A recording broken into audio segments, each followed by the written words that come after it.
Rumaragas ang pagpapala po sa ating lahat. Para sa ating pangaraw-araw ng talata, tayo ngayon nasa Exodus Kapitulo 20. Simula versikulo 22 hanggang versikulo 26. Sinabi ni Yahweh kay Moses, sabihin mo ito sa mga Israelita, narinig ninyo nang ako'y magsalita mula sa langit. Huwag kayong gagawa ng anumang Diyos-Diyosan, maging pilak o ginto. Gumawa kayo ng altar na lupa at doon ninyo sunugin ang inyong mga handog para sa kapayapaan.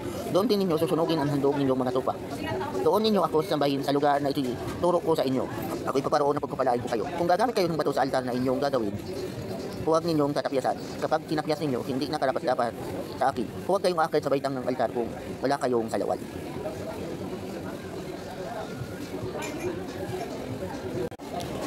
So sa passage na to, si Lord ay kinakausap si Moses na sabihin doon sa mga Israelites na huwag silang gumawa ng idols o ng mga rebolto o ng mga Diyos-Diyosan.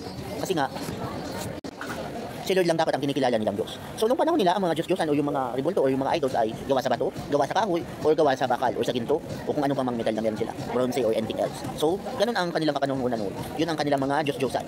So sa panahon natin ngayon, iba na ang mga Diyos-Diyosan. Marahil yung cellphone mo, marahil yung kayamanan mo naging Diyos mo na, o kalakasan mo na ang ginagawa mong Diyos-Diyosan, o baka yung katalinuhan mo o kung ano man na meron ka, o baka yung talent mo ang naging Diyos-Diyosan na sa buhay mo. So delikado yan. Kasi ang Diyos dapat ang nasa trono ng puso natin. Kapag iba na ang nasa trono o nasa throne ng ating heart, so delikado yan, idolatry na yan, pag hindi na si Lord. So maybe yan, success mo naging source of idolatry, so delikado yan. O yung mga naging past achievement mo, so anything else can be an idolatry. Hanggat doon ka na lang umaasa at hindi na sa Diyos.